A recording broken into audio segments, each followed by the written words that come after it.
want to replace. The first thing we want to do is we want to check everything to make sure it doesn't have other problems. I'm going to show you how to do this, and it's important to jack this up and keep this wheel at level ride height. When we're jacking this up, we want to jack it up by this control arm right here. The reason is we want that to stay level, or as level as possible, so it still has body weight on it, so we can check the ball joints and tie rods and everything, and we get the work done all at one time. Okay, so we can't get the jack close enough to the tire, so we're gonna jack it up, and then we're gonna put a jack stand underneath it. We're going to lower it down so it has pressure on there. We do not have our lug nuts loose. Since I got all my little jack stands underneath my other cars that I've got here in the garage that we're working on, I'm just gonna set down on this piece of wood. This should be good with a little piece of wood. That's clearly not what she ever said. Now with body weight rested on that tire, we're going to check in 4 locations. 8 o'clock or 9 o'clock, I think it's 9 o'clock actually, and 3 o'clock. 12 o'clock and 6 o'clock. Now with the bad wheel bearing, you should have movement at the 12 o'clock and 6 o'clock position and the 9 and 3 position right here. If you even feel the slightest movement, which I definitely do, that movement needs to occur in all 4 positions. If it only occurs in 2 positions, I'll show you the difference between that. Your wheel bearing's bad. The other thing that you can do, if you still can't tell which wheel bearing is bad, you can take your hand and put it on the top of the spring, and then you can spin the wheel with it neutral.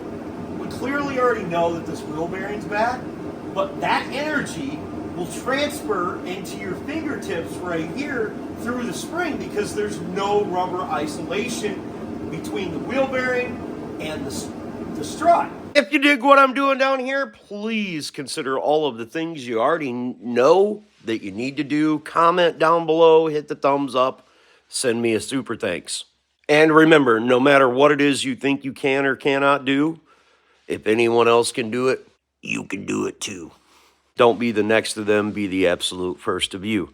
My name is Clay with the Clay Way here in Grand Rapids, Muskegon, Western Michigan. Now this procedure is only going to take you 2 to 3 hours. Not a hard procedure at all. I know it's a long video, but I do this for people who do not know.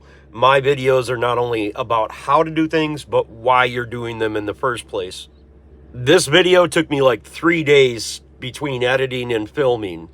So please, do me a favor, if it helps you out, like the video, comment down below. These are all important things, and at the very least, when you find the spot of the video that you're looking for, turn the volume down, restart the video, and let it play from front to back. Okay, so we've got a bad wheel bearing in here, and we want to test this out. So all you really have to do is go down the road at a couple miles. When you've got a bad wheel bearing, traveling down the road, moving the steering wheel left to right will change the tone of the noise that's coming out.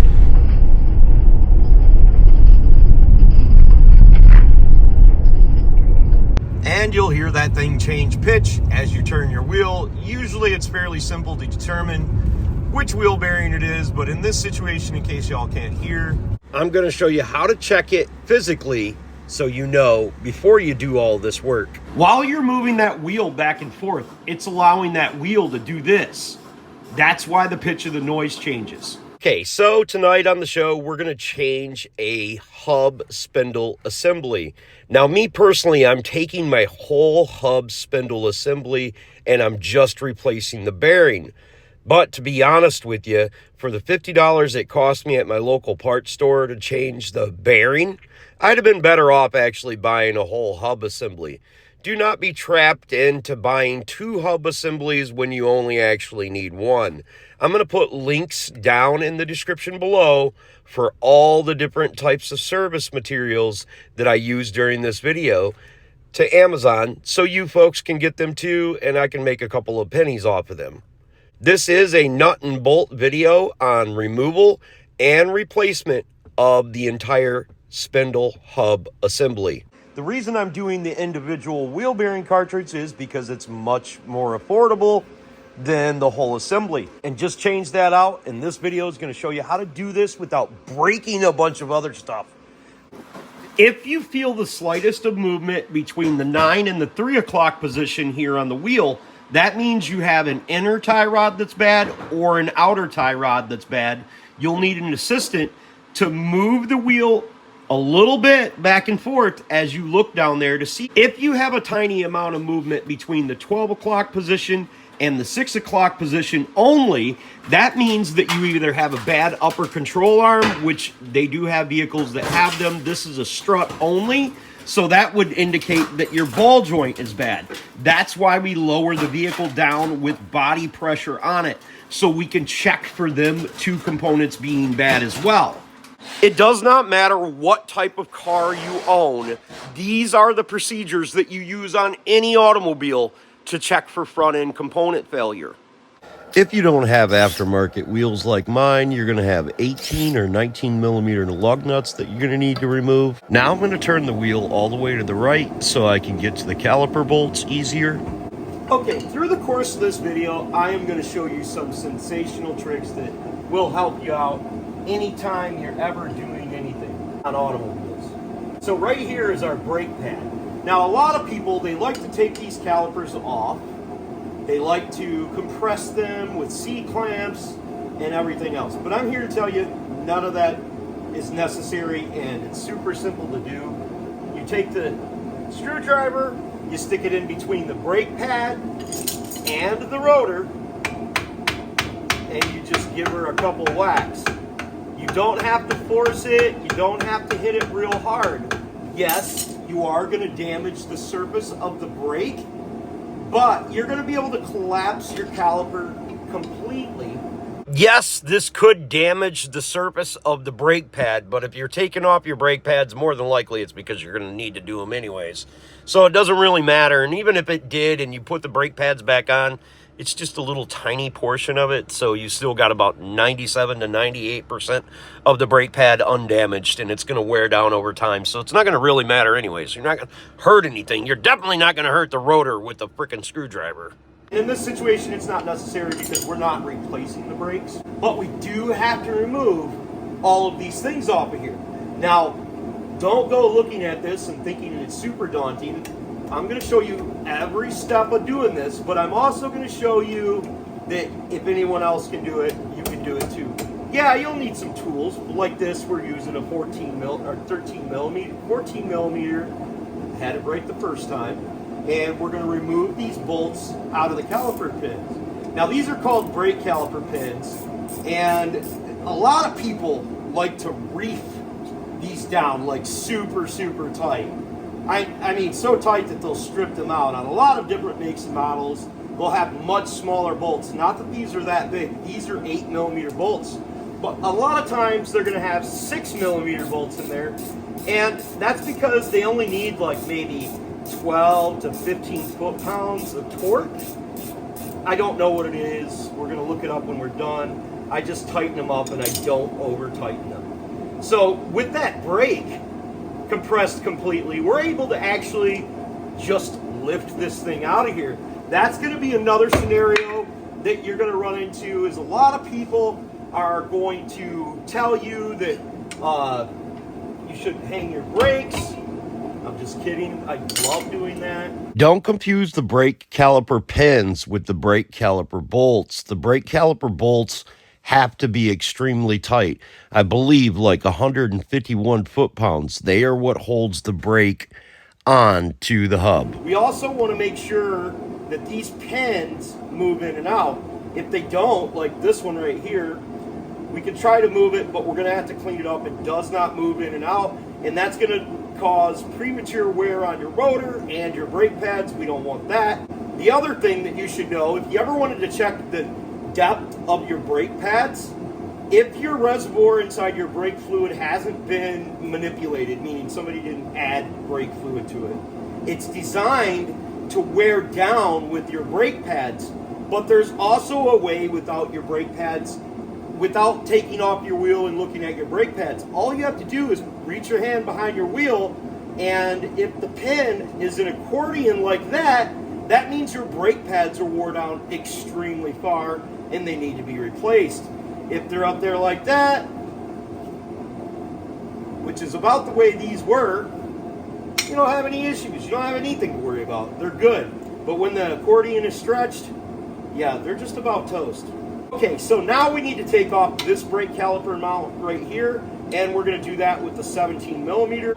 I have had these bolts come out before on me when I was driving down the road, but the wheel captured the caliper, so it didn't actually fall off, but it's a big deal. If you ever lose a ring off of there, this goes in this. This is the centering ring if you have aftermarket wheels like me. Sometime on the face of these rotors, they're going to have bolts in them right there. You'll know. Most of the time when it has bolts securing it from the factory, they're either going to be star bits or Phillips. Sometimes you will need to use an impact driver to remove these bolts because they're stuck in there really tight. Now the first thing I want to do is I want to mark these bolts. Generally these bolts are eccentric and they're instrumental in your alignment. Eccentric means that the bolt is actually like right here instead of in the very center. So that's what eccentric means. Or it means like you're really weird and you make a lot of gay jokes. I don't know, but it means something like that. And we want to get these back to where they're close. More than likely, we need to check these with the Ooga Booga and make sure that, you know, we don't wear off the marks on there so we can put them back there in the same spot. But before we remove them, we could loosen them right now, but we need to turn the wheel and take off the tie rod. Now I'm going to show you how to remove these tie rods. Right now, we've already checked the front end. We know that the front end is not bad. So on this particular tie rod, we have a castle nut, which means we have a pin inside there. I'm going to show you how to remove this really super easy. Then I'm going to show you how to remove this without destroying it or damaging it at all. And we're not going to use pickle forks, period, ever. You're never going to need to use them damn things ever again. I swear to God, this will work every freaking time. It's just a matter of if you're a sissy or you're a bitch. You're one of the two. If you can't remove these every time after I show you this, you're definitely a sissy bitch, probably. This is called a cotter key. Generally, these are bent over and they're stuck in there so the nut cannot move. We're going to try to straighten this up, and if we can't get it straightened up, we could drill it out. The reason we're drilling it out, remember, is because we want to save the tie rod end without having to replace it.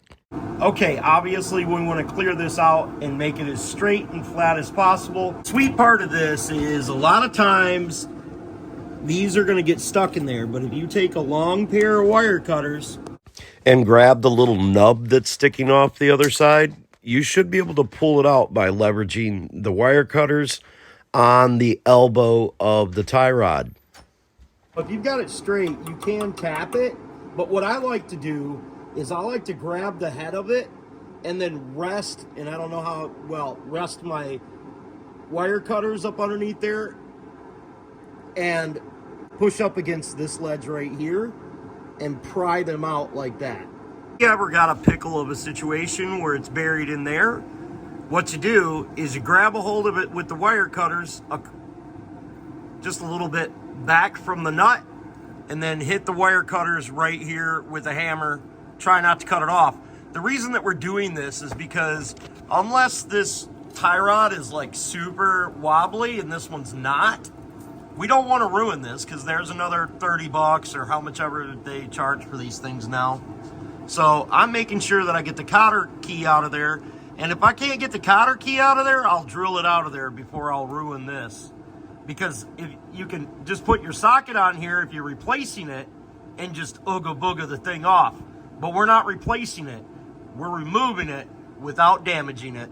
I think from the perspective of if I don't replace this because I didn't damage it, if it cost $50 to replace, I got paid $50 to repair it and not ruin it. So until that value is superseded, I'll keep going. So this just kept bunching up on itself, so I've cut it off. I've grabbed a couple of punches. Then that way I could eventually work it to where I was able to get that out of the other side, and then I can just pull it out with my wire cutters. But I wanted to give you folks the idea of how you do this. And I'm gonna go right up and I'm gonna butt up against the bottom of there, and I'm gonna grab it, and then I'm gonna push it towards the vehicle. And I've got it. Most of the time you're gonna be able to pull it out just like that. This was a rusty biatch. I can't stress enough how important it is, if you want to save this part right here, this tie rod end, you need to get this off quickly. So we've got a torch, propane right here. We're gonna heat it up. Then we're gonna use a 3/8 Ooga Booga to take it off. You do not want the shaft spinning inside here because it will destroy the ball. The ball is connected to the shaft and the ball will spin inside there, which will make it super loose, and it won't have any dexterity behind it to where you can't turn it. There should be resistance. Actually, it could be a lot of resistance, that's fine. But what you don't want is it to flippity floppity. So we're gonna heat it up and we're gonna hit it out really quick to get it out. Then that way, I'll show you how to take this off without destroying it or using stupid pickle forks to get the stupid thing off, ruining the boot. We also don't want to melt the boot either, if we can avoid it. We could replace the boot, but we prefer not to. We just want to heat it up. It don't have to get red hot. Just leave it on there for 1 to 2 minutes. Let it get hot enough to where it moves that shaft. Several moments later.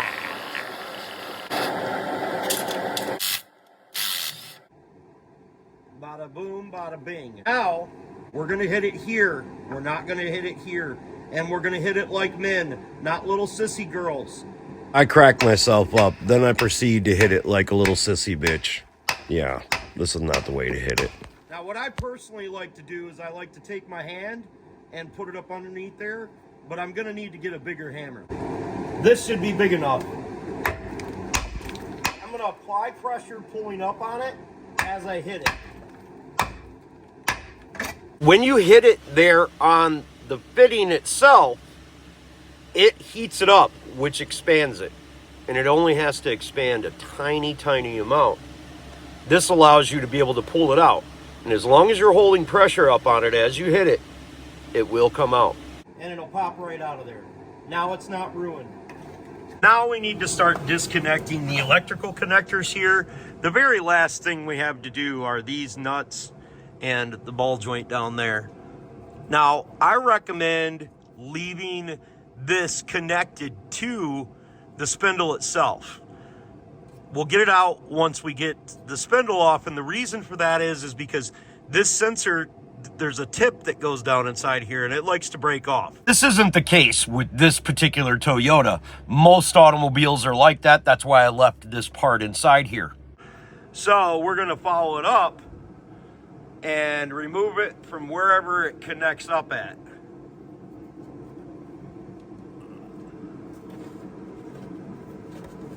Oh, yay. It goes all the way through the body. Okay, on second thought, maybe we will leave it connected and try to remove it without breaking it, because I know my ABS light isn't on right now. So we'll take the 10mm bolt out of there. We'll unclasp this from here, which is pretty simple. See what we can do. Oh yeah, you can see that bearing material all over that. That 10mm, I had to bang the socket onto there, and I couldn't use a 12-point 10mm, I had to use a 6. For future reference, most sensors are not like this. They're usually small shafts that go down inside a hole, and they will break off inside the hole. So it's always better to try to disconnect these sensors and remove the whole sensor with the spindle. You will break these off, and they're sometimes upwards of $80. Okay, since I believe this nut is eccentric, I'm gonna heat this nut up and I'm gonna loosen it from this bolt right here. On this side, I have marked two places, 12 o'clock and 9 o'clock, 6 o'clock and 9 o'clock, because it was easier to get to. And if you don't have a 23 millimeter, 7/8 is identical. The bottom bolt is going to come out pretty easy, but the top bolt, you're going to want to take your arm, push it up in there, and then push that together, and then that'll allow you to release this. Or you can use a punch and a hammer to knock it out. Do not use a hammer and hit it on the end. You will mushroom these over. These are fine threads. To get my axle off, I had to use 12.30 millimeter, but I couldn't push my anvil all the way in here. I rested it, and it poked out just a little bit, and then I held the socket as I had my hammer back about this far away. It came right off pretty easy. I doubt this has 100 foot-pounds of torque on it. Now, since I got my tie rod off, my strut undone, I should be able to move this outward. Now it seems like my axle's seized into place, but that's okay. We can get it out of there. Maybe put my nut back on here, give it a couple love taps to knock it out of the spindle. Herein lies one of the issues you're gonna have doing this at home. Now, I've got an air hammer with a pick bit on it, but I've hit this thing with a sledgehammer. Now, you might want to get back and hit this like a girly man, because that's what I did, and it still didn't come loose. But if I stand up and I hit it right here like a real man, should come right out.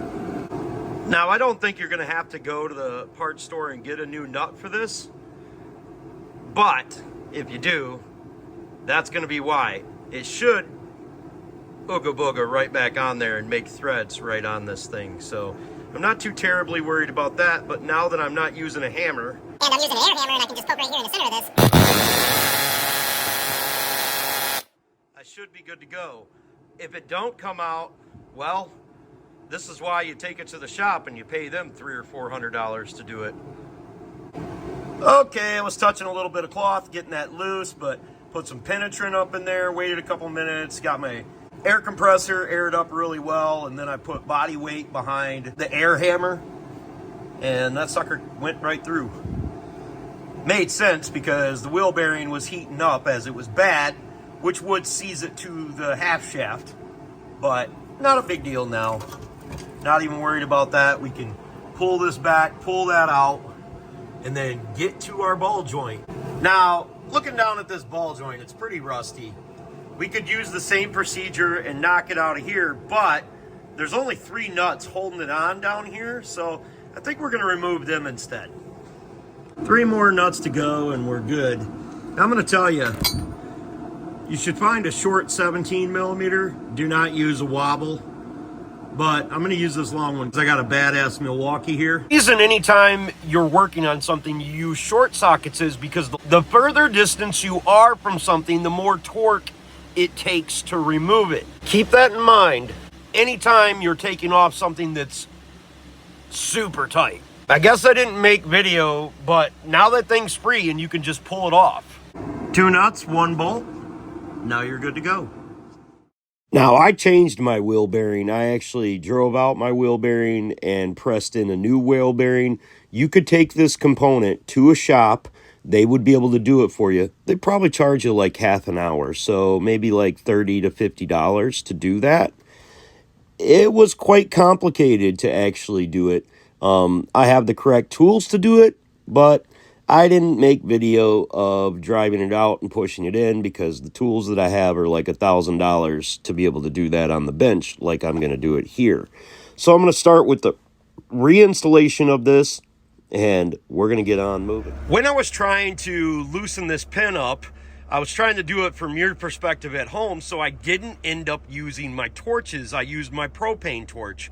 Well, I put my Ooga Booga on here, and I broke this bolt off of here. That required me to buy a new caliper bracket. Now, normally, or at least it used to be, you could buy just this bracket. I had to buy the caliper and the bracket, and worst case, and the worst thing was, it was about 3 in the morning. So I couldn't get this done till 10 a.m. the next morning, and it made this video take a lot longer. Be careful, don't break that off in there. Get it nice and hot, get that freed up, and then pull that pin out. Well, that really sucks, but shouldn't stop us from putting this back together. Now, you want to make sure that you didn't pull your arms out of the cups here. So make sure your accordions aren't very long. At the end of your axles, it fits inside a cup, like that one right there. So make sure it's put back inside there before you go to assemble this, because you will have a hell of a time. That accordion will be significantly stretched out and it will be noticeable, but it is something you need to be mindful of when you're performing a procedure on the front end of a vehicle. And if you remove the axle itself, for whatever reason, make sure that your hog ring, which is a ring that goes on the end of there, is at the 12 o'clock position when you go to reinsert it into the transmission. First, I inserted the ball joint studs down through the holes. Then I took the axle and I'm going to center that. With that centered, I'm going to allow it to protrude over there. I'm going to leave everything loose and get everything fitting into its location, not securing anything down before I tighten anything up. This is important. I hope you put your jack where I told you to, so you can push down on this control arm to get it up underneath the strut to be able to fit it in there properly. Once you drag the axle back out, maybe by putting the nut on or just wiggling it from the back, and it'll protrude all the way through. I use a punch to locate my hole and move it around with both of my hands to get the bolt started at the top, and then I'll do the bottom. Generally, it's actually easier to usually do the bottom first and then do the top, because you have a lot more movement with the top. I started the two nuts. I didn't tighten them up. I just got them so I could insert the bolt right here, and hopefully that lines up. Personally, the very last thing that I reassemble on a job like this is going to be my tie rod end. That allows me to move it back and forth, apply my brakes and everything. So I'll go back through, put everything back together, and then I'll tighten everything up. I'll make sure all my marks are lined up.